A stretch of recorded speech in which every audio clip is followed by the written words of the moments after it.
Alright, सो जो topic हम आज करेंगे that is skill analysis and finding the right fit. Okay, क्या लगता है आपको, पहले तो मुझे ये बताओ स्किल्स क्या होती हैं, व्हाट आर स्किल्स?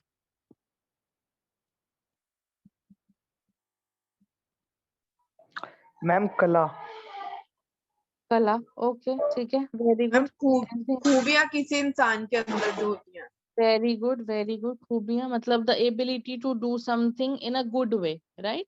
कोई चीज अच्छे से करना, या कोई काम अच्छे से करना, या एक ऐसी काबिलियत, एक ऐसी कला, या ऐसी खूबी, ऐसी एबिलिटी जिससे आपको जो जॉब दी जाए, जो काम करने को कहा जाए, जो एक्टिविटी करने को कहा जाए, that is your skill. Okay, आपकी जिसे बोलते हैं, आपकी हाँ कला भी ठीक है, आपकी कुशलता भी बोल सकते हैं उसे, right? So every single person has certain skills. मेरे अंदर कोई और स्किल्स होंगे, आपके अंदर कोई और स्किल्स होंगे, सबका जो स्किल सेट है वो अलग अलग है। Same thing happens with an organisation also, कि जब एक ऑर्गेनाइजेशन हायर करती है लोगों को, बिल्कुल डेफिनेट है ये बात कि ऑर्गेनाइजेशन के अंदर अलग अलग स्किल सेट के ही लोग आते हैं, ऑब्वियसली, राइट? एग्जैक्टली, हर कोई, अभी जैसे कस्तूरीराम की बात ले लें, तो मेरा स्किल सेट शायद बिल्कुल अलग होगा अजय सर से, पारुल गाबा मैम से, तन्वी मैम से, मतलब हर एक से मेरा जो स्किल सेट है वो अलग होगा, because I am a different individual, I poses different qualities. Ajay sir different individual, he possesses different qualities, right? So this happens with every organization that hires people definitely hires different background के लोग, definitely hires the people with different skill set. अभी problem क्या आती है? Problem ये आती है कि जो स्किल्स हम पोजेस कर रहे हैं, क्या वो हमारे ऑर्गेनाइजेशन को चाहिए भी या नहीं चाहिए? That has to be identified, one. Secondly, क्योंकि देखो इंटरव्यू के अंदर हम लोग बोलते कुछ है और हो सकता है रियलिटी में हम कुछ अलग हो, ठीक है? या फिर कितनी हमारे स्किल्स हैं, वो तभी पता चलता है when one person starts working. So उसी लिए स्किल एनालिसिस किया जाता है, राइट? इसे स्किल गैप एनालिसिस भी कहा जाता है।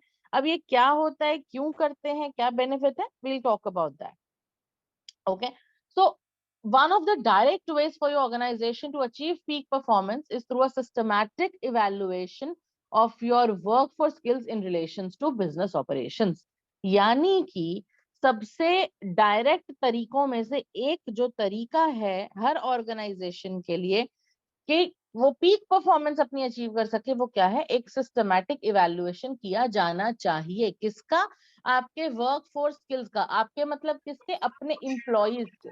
That every organisation does a proper evaluation of the workforce skills in relation to business operations, यानी कि उस ऑर्गेनाइजेशन के जो ऑपरेशंस हैं, उस ऑर्गेनाइजेशन में जो काम होता है, उसके काम के अकॉर्डिंग क्या वो स्किल्स हैं जो आप पोजेस कर रहे हैं, आप मतलब जो उस कंपनी के एम्प्लॉइज हैं, या नहीं कर रहे हैं, ये इवैल्यूएट होना बड़ा जरूरी है। यार मेरी कंपनी अगर जो काम करती है और जो मैंने एम्प्लॉइज हायर किए हुए हैं अपनी कंपनी में, वो स्किल्स पोजेस ही नहीं करते जो ऑपरेशंस मेरी कंपनी में चलते हैं, तो क्या मुझे नुकसान होगा या मुझे फायदा होगा उस बात का? हम नुकसान होगा। ऑब्वियसली, बिकॉज पीपल जो मैं काम चाहती हूँ वो तो वो कर ही नहीं पाएंगे, बिकॉज वो स्किल्स उनमें है ही नहीं, राइट? सो कुछ बेसिक स्टेप्स होते हैं जिससे क्या होता है कि उनकी असेसमेंट होती है एम्प्लॉयज की, राइट? जिससे कि पोटेंशियल उनका पता चल सके लोगों का, और ऑर्गेनाइजेशन की एफिशिएंसी आ सके ज्यादा से ज्यादा। ऑलराइट, तो सबसे पहले कॉम्पिटेंसी का असेसमेंट होता है, यानी कि what are the skills that the employees are possessing, what are those skills that an employee has. सबसे पहले वो कॉम्पिटेंसी, वो काबिलियत उसकी असेस होती है, राइट? और काबिलियत जब असेस होती है, देखो बेसिकली है क्या ना, skill gap analysis. Skill gap analysis वो एनालिसिस है जिससे ये पता चलता है, जिससे कौन से गैप का पता चलता है, उससे इस गैप का पता चलता है कि आज आप अभी कहाँ खड़े हैं और आप अचीव क्या करना चाहते हैं, ठीक है? That is the analysis. It is basically a tool है ये एक। क्या किस चीज का टूल है ये? वो गैप निकालने का, वो डिफरेंस निकालने का कि एक्चुअल स्टेट क्या है अभी फिलहाल कंपनी की, और हमारा फ्यूचर स्टेट, गोल स्टेट क्या है, हम अचीव क्या करना चाहते हैं. Do you understand? Yes ma'am. Ma'am ma'am एक बार फिर बताना मैम, आवाज आपकी चली गई थी मेरे मतलब बेटा मेरे उसमें। हाँ हाँ, कोई इश्यू नहीं बेटा, कोई इश्यू नहीं है. देखो यहाँ पर आज मैं जो बात कर रही हूँ, मैं स्किल गैप एनालिसिस की कर रही हूँ. स्किल क्या होता है ये आपको मालूम है? Yes ma'am.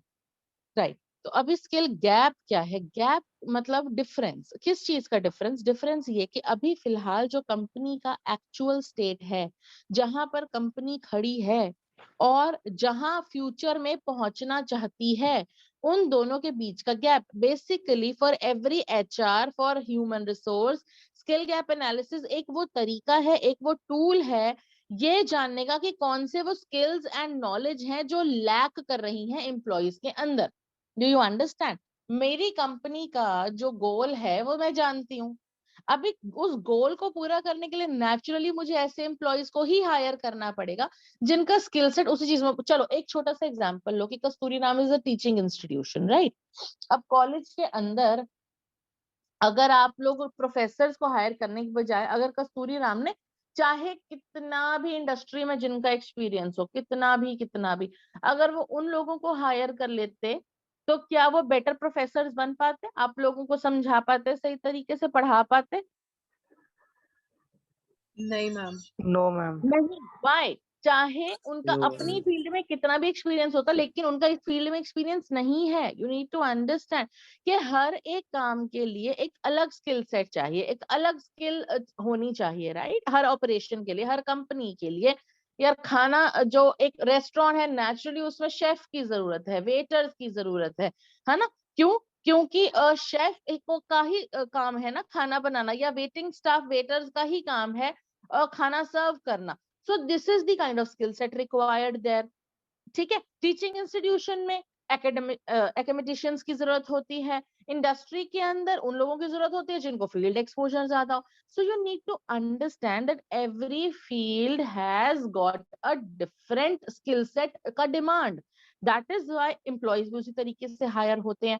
लेकिन फिर भी आइडियल जो पोजीशन एक कंपनी अचीव करना चाहती है, क्या वहां तक पहुंच पा रही है कंपनी या नहीं पहुंच पा रही है? और नहीं पहुंच पा रही तो आज कंपनी जहां खड़ी है और जहां वो फ्यूचर पहुंच जाती है, उनके बीच का जो गैप निकाला जाता है, that is the skill gap analysis. और उससे कैसे निकाला जाता है, वो कैसे पता चलेगा? वो ऐसे पता चलेगा कि जो एम्प्लॉयज अभी हमने हायर किए हुए हैं, उनकी क्या कॉम्पिटेंसी है, उनका क्या टैलेंट है, उनके क्या स्किल्स है. Guys just give me a second, just give me a second.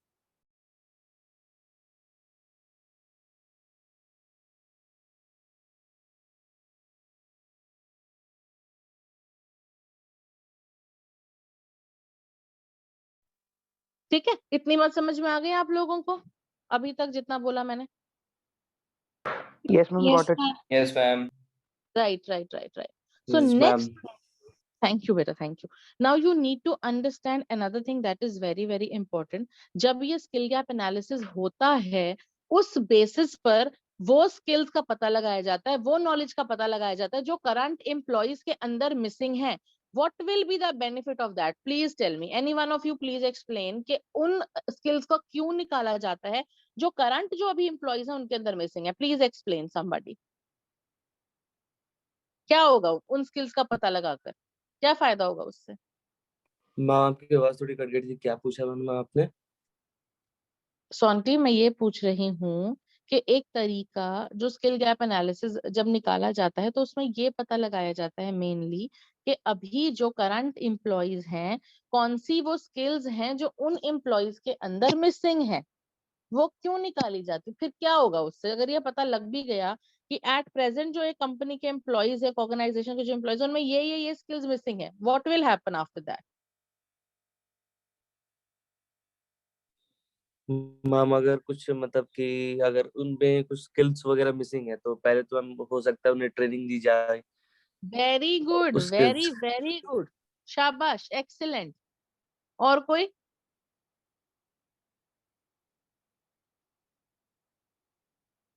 बाकी लोग क्यों थोड़ा सा भी दिमाग लगाने की कोशिश नहीं करते हैं?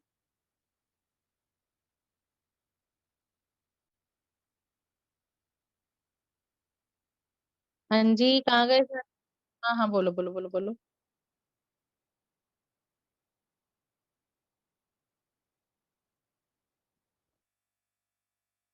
Very good very good very good. और भी कुछ ट्रेनिंग तो बता दिया सोनट ने, और कुछ?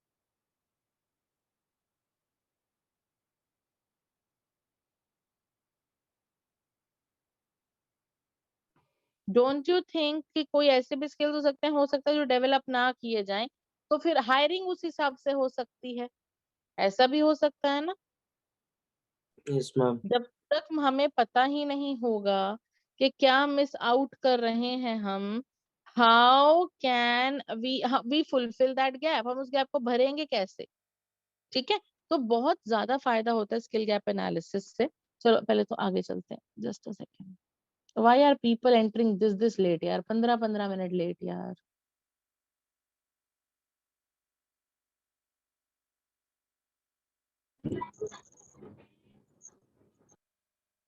गुरतार and Tushar Anjan, you are 15 minutes late बेटा, व्हाई?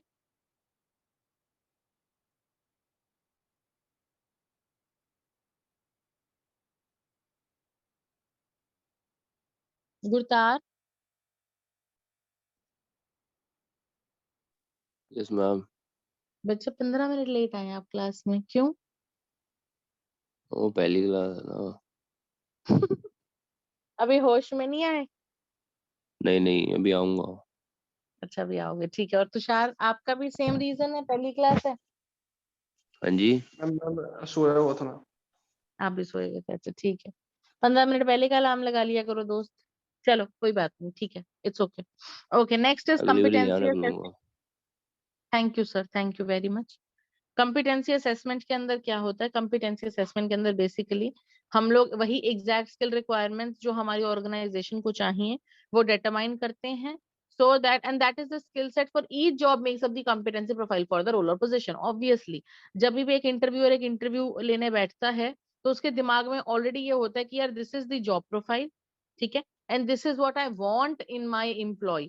हायरिंग से पहले ऐसा नहीं है कि एक एचआर जब बैठ रहा है, रिक्रूटर जब बैठ रहा है तो कुछ वेग है, उसको आइडिया ही नहीं है कि कंपनी में किस प्रोफाइल के लिए उसको जॉब चाहिए, या क्या वर्क या क्या स्किल सेट वो चाह रहा है, ही सीकिंग इन द एम्प्लॉय ही और she is hiring.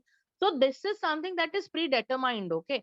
This is something that is very clear from the very beginning. अभी अगर हमारे को कस्तूरी नाम में वैकेंसी निकलती है और कोई शेफ अप्लाई करता है तो ही और she would not be hired obviously, because that is not the skill set that Kasturi नाम इज लुकिंग फॉर। सिमिलरली अगर एक रेस्टोरेंट में जॉब निकलती है एक शेफ की और मैं वहां अप्लाई करती हूँ, आई विल बी रिजेक्टेड, मेरा कोई एक्सपीरियंस नहीं है, मुझे कुछ आता ही नहीं है। On what basis would I B hired? चाहे अपनी फील्ड में मुझे कितना भी एक्सपीरियंस हो, मुझे कितना भी काम अच्छा आता हो, लेकिन हर अलग जॉब, हर अलग प्रोफाइल एक अलग स्किल सेट की डिमांड करता है, और वो जो स्किल सेट है वो ही एक प्रोफाइल बनाता है उस रोल या पोजीशन के लिए। Am I clear? Yes, ma'am. Now, identifying workforce skill gaps, employees can complete a self-assessment to be verified by the supervisors who observe their actual performance on the job. तो किस तरीके से किया जा सकता है वर्कफोर्स स्किल गैप? देखा जा सकता है, आइडेंटिफाई किया जा सकता है कि एक सेल्फ असेसमेंट भरा जाए, एक self assessment by the employees भरा जाए, जिसे वेरीफाई किया जाए उनके सुपरवाइजर्स के द्वारा, क्योंकि वो एक्चुअली उनको देख रहे हैं। देखो मैंने पहले भी शायद ये बात तुमसे की थी मेरे ख्याल से, आई डोंट नो की थी या नहीं की थी, कि हमारा जो परसीव्ड सेल्फ होता है और हमारा जो एक्चुअल सेल्फ होता है उनमें डिफरेंस होता है, ठीक है। हम खुद को जो परसीव करते हैं और एक्चुअली हम जैसे होते हैं उसमें बहुत फर्क होता है, ठीक है। अभी हो सकता है कि जब मुझसे सेल्फ असेसमेंट भरने को कहा जाए तो मैं लिख भी दूं, हो सकता है मैं बड़ी बड़ी बातें छोड़ भी दूं कि भाई हाँ मैं ये भी कर लेती हूँ, ये भी कर लेती हूँ, ये भी कर लेती हूँ, but that is why it has to be verified by my supervisor, because my supervisor is the one जो मेरा एक्चुअल काम देख रहे हैं on the daily basis, who is observing my work, observing my actual performance on the job. And that is why my supervisor would be able to verify कि जितना मैंने self assessment में लिखा है अपने बारे में, क्या वाकई मैं उतना कर सकती हूँ या नहीं कर सकती। All right?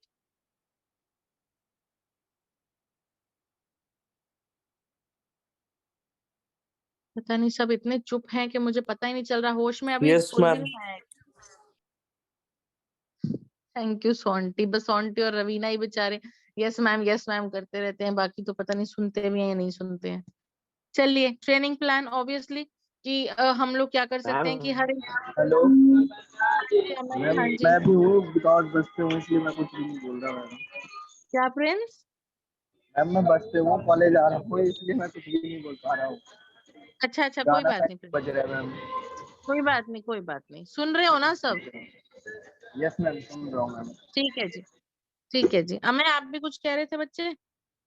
मैम आपने वो प्रोफेसर वाला बोला एग्जांपल दिया था ना मैम, जिसमें लाइक जो फील्ड जो ऑलरेडी उस फील्ड में है वो आके पढ़ाएंगे, तो मैम जैसे कोच वगैरह होते हैं उनका भी तो वही एग्जांपल नहीं होगा फिर? कैसे क्या? मैं आपने जो प्रोफेसर का एग्जांपल दिया था ना कि हाँ, वो अमय टीचिंग, हाँ, कोच वगैरह क्या? तो मैम जैसे जो जो जैसे किसी स्पोर्ट्स में पर्टिकुलर जो कोच और वो ऑलरेडी तो मतलब बिल्कुल उसी फील्ड से आ रहे होते हैं ना मैम, बिल्कुल बिल्कुल। तो मैम तो उनको तो फिर उनका नॉलेज तो उसमें ज्यादा नहीं होगा फिर, जो जो फील्ड में होते हैं वो लोग, मतलब हाँ वो उस तो मैं होता बस ही है ऐसे बेटा। बोल रहा हूँ बस। हाँ बिल्कुल सही बोल रहे हो तो अमय, मैम वही बिल्कुल। वो मेरी बात सुनो, अगर आज जो है कबड्डी के कोच का पोजीशन है, सपोज, ठीक है, मैं चलो तुम्हें एक एग्जांपल देती हूँ कि कबड्डी की जो हमारी टीम है, नेशनल टीम है, उनको कोच की जरूरत है, and Sachin Tendulkar applies for it. Sachin Tendulkar जिसको भगवान माना जाता है एक स्पेसिफिक अलग स्पोर्ट के अंदर, क्या उनको हायर किया जाएगा? You tell me. हाँ मैम, मतलब मैं वही बोल रहा था एक ही हाँ अलग नहीं अलग किया सेक्टर में जाएगा से ना। नहीं आ सकते, अलग अलग सेक्टर से एग्जैक्टली नहीं आ सकते। अलग अलग सेक्टर में से नहीं आ सकते, क्योंकि सचिन तेंदुलकर का अलग स्किल है। सचिन तेंदुलकर की जो मास्टरी है, जो टैलेंट है, वो एक बिल्कुल अलग फील्ड में है, और जो डिमांड है जॉब की, पोजीशन की, वो बिल्कुल अलग फील्ड में है। So you need to understand कि एक इंसान हो सकता है अपनी फील्ड में, क्योंकि अपने, वही मैं समझा रही हूँ बच्चा, कि अपनी अपनी स्किल्स होती हैं हर इंसान की। हो सकता है एक इंसान ब्रिलियंट अपनी ऑर्गेनाइजेशन में, अपने प्रोफाइल में, अपनी स्किल्स में, लेकिन दूसरा जो स्किल सेट हो वो उसके अंदर बिल्कुल भी ना हो, बिल्कुल भी ना हो। ओके, इसीलिए ये बड़ा इंपॉर्टेंट होता है कि हर एम्प्लॉय का अपना अपना स्किल उसको भी पता होना चाहिए और उसके एम्प्लॉयर को भी, सो दैट उसी हिसाब से काम हो सके, उसी हिसाब से स्किल्स डेवलप की जा सके। क्योंकि चलो एक ट्रेनिंग सेंटर है जहां पर हर स्पोर्ट्स के बारे में ट्रेनिंग दी जाती है, ठीक है, तो चलो ठीक है, अगर सचिन कबड्डी नहीं सिखा सकता बट क्रिकेट तो सिखा ही सकता है definitely. So we need to understand. अभी सोचो अगर किसी ट्रेनिंग सेंटर में, किसी ऑर्गेनाइजेशन में Sachin Tendulkar is giving the training of cricket, तो वो कितनी बड़ी बात होगी। सो जो स्किल्स एक सामने वाले इंसान के अंदर होती हैं, वो पहचान के उनको अपने बेनिफिट के लिए एक कंपनी को यूज करना होता है, to reach that top, to reach the goal, to achieve that aim या ऑब्जेक्टिव जो एक कंपनी का है। Okay, understood? Yes ma'am. Yes ma'am. Yes ma'am. Perfect perfect. अभी जब स्किल सेट डिटरमाइन किया जाता है, उसके बाद क्या है कि ट्रेनिंग भी दी जाती है कि ठीक है, जैसे अब क्या है कि कुछ ऐसे स्किल्स हैं जो लैकिंग है हमारे एम्प्लॉयज में, लेकिन ट्रेनिंग से सिखाया जा सकता है उनको। तो नेचुरली कोशिश यही रहती है कि उनको प्रॉपर ट्रेनिंग दी जाए, so that the company does not suffer. Because ultimate aim क्या है ना, अल्टीमेट एम तो यही है कि कंपनी फ्लरिश करनी चाहिए, कंपनी का काम सफर नहीं करना चाहिए। चाहे उसके लिए फिर आपको ट्रेनिंग देनी पड़े अपने एम्प्लॉयज को, या आपको नए लोगों को हायर करना पड़े जिन्हें वो काम आता हो, that does not matter. What matters is कि स्किल गैप का फायदा यही है, स्किल गैप का यूज ही यही है कि उस गैप को अब हमें भरना है। वो जो करंट स्टेट है कंपनी की और जो हमारा गोल है फ्यूचर का कंपनी का, वो जो उनके बीच का डिफरेंस है उनको भरना है। और वो कैसे भरा जाएगा? वो उन स्किल्स को हायर करके, वो स्किल्स आ जाएंगी कंपनी में तो हो जाएगा। नाउ स्टेप 1, आइडेंटिफाई बिजनेस गोल। ऑब्वियसली सबसे पहले तो आपको अपना एम आइडेंटिफाई करना है कि हम चाहते क्या है अपनी कंपनी से, अपने बिजनेस से। मैम देन यस यस बेटा। मैम जैसे ट्रेनिंग प्लान में आपने बताया, तो मैम इसका हम्म ये समझ सकते हैं कि जो स्किल्स हैं उसके जिसमें वो पहले से ही अच्छा है, जो उसका स्किल पहले से ही अच्छा है, उसमें उसको और ट्रेनिंग देंगे और किसी स्किल में उसको अच्छा करेंगे? नहीं बेबी नहीं, जो स्किल्स उसमें मिसिंग है जो उसके अंदर, उसमें ट्रेनिंग दी जाएगी। Something that I am already good at, I don't require training for that.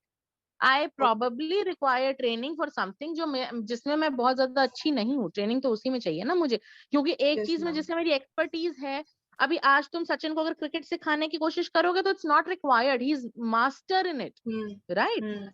तो इट इज दैट वेज। और ये भी होता है कि एक्सट्रीम भी नहीं हो सकता, प्लीज अंडरस्टैंड दिस। थोड़ा बहुत लेना देना होना चाहिए इंसान को उस फील्ड से, थोड़ा बहुत लेना देना होना चाहिए इंसान के अंदर उस स्किल का, तभी आप आगे उसे पॉलिश कर सकते हैं, ठीक है? Yes understood? आप मुझे अब आज लॉयर नहीं बना सकते एकदम से ट्रेनिंग देकर, मैं लॉयर नहीं बन पाऊंगी। स्पेशलाइजेशन होती है पर्टिकुलर चीज के which lacks in me. All right, beta, I got your message.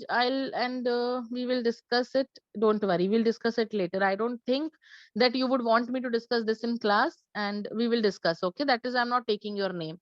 We'll discuss it later after the class. अच्छा चलो, next is identify business goals.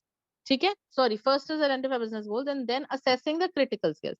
यानी कि उन गोल्स को अचीव करने के लिए हमें जो स्किल्स चाहिए वो कौन से स्किल्स हैं, अब हमें उनको असेस करना है।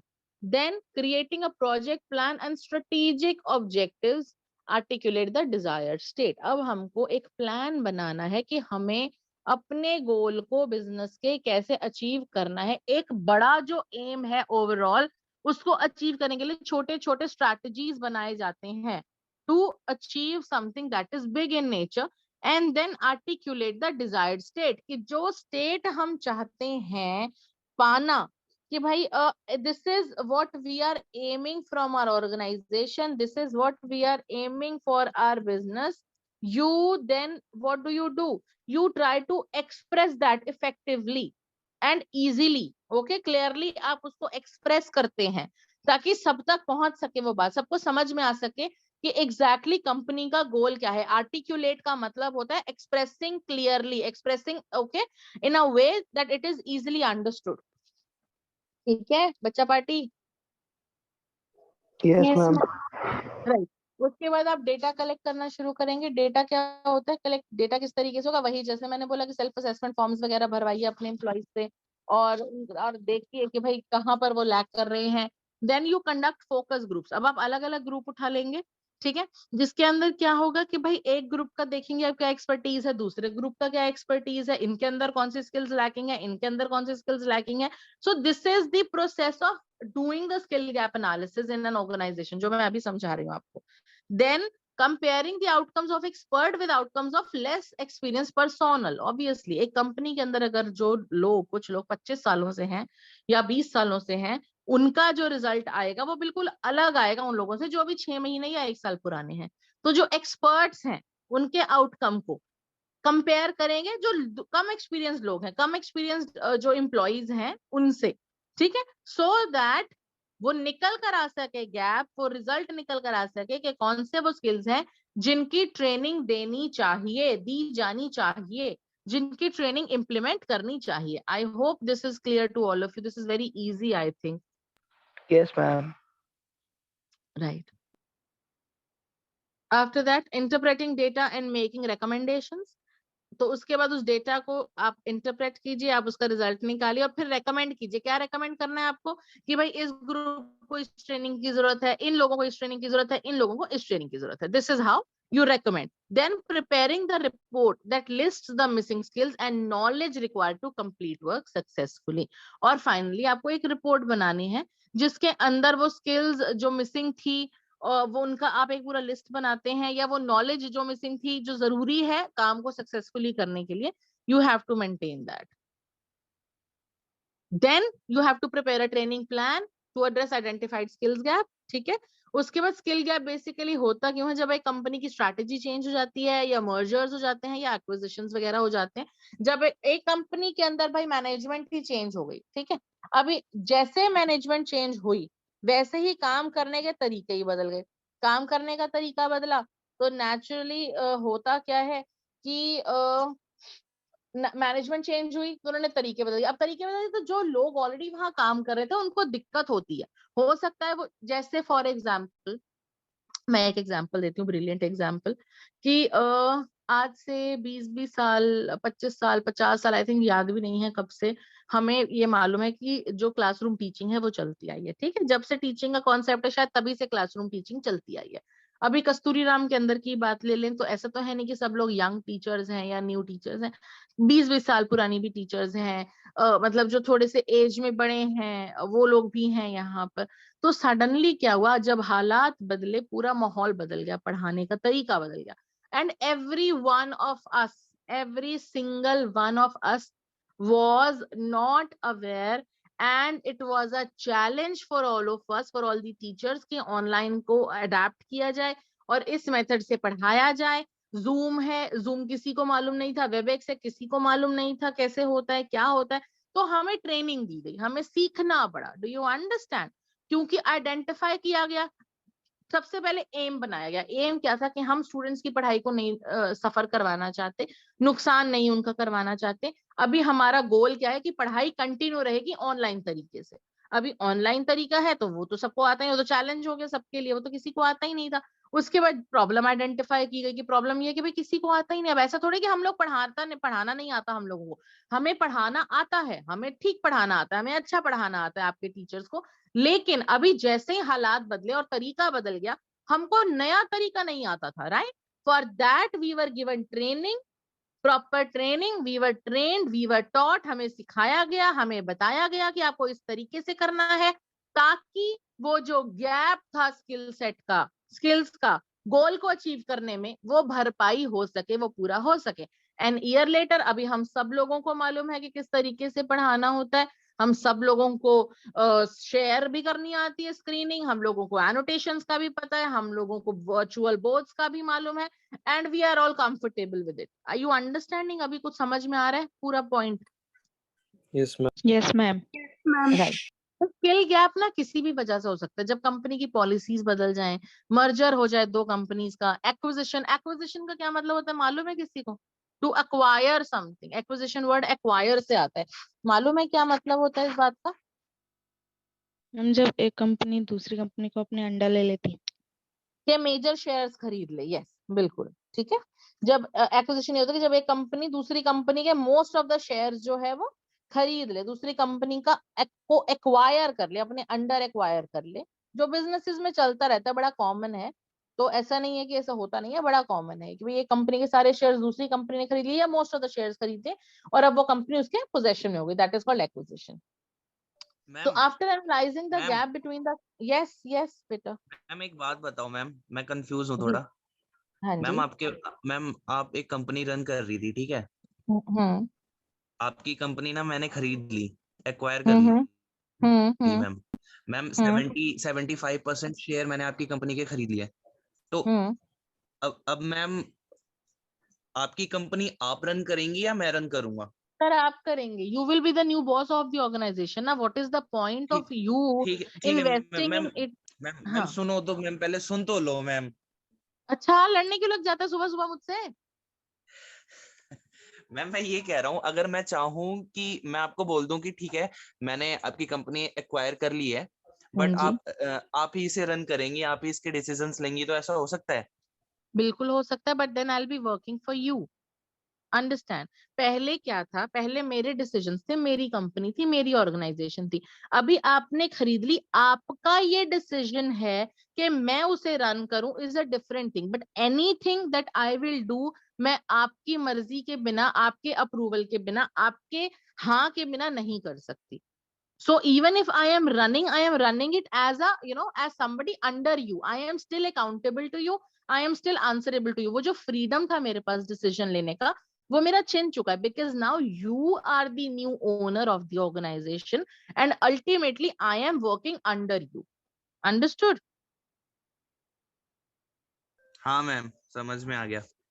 पक्की बात है, झगड़ा खत्म? Yes, झगड़ा खत्म मैम। ठीक है, okay, thank you. चलो, next is after analyzing the gap between the current performance and the desired performance levels. अच्छा, सबसे पहली बात, last 6 minutes are left. Again मैंने attendance के screenshots ले लिए हैं, so don't worry. उसके लिए परेशान मत होना, आज भी मैं घर पर हूँ because of some reason, that is why मैं नाम call out नहीं कर रही हूँ, but सबका attendance ले लिया है मैंने और लगा दूंगी मैं, don't worry. Where was I? Yeah.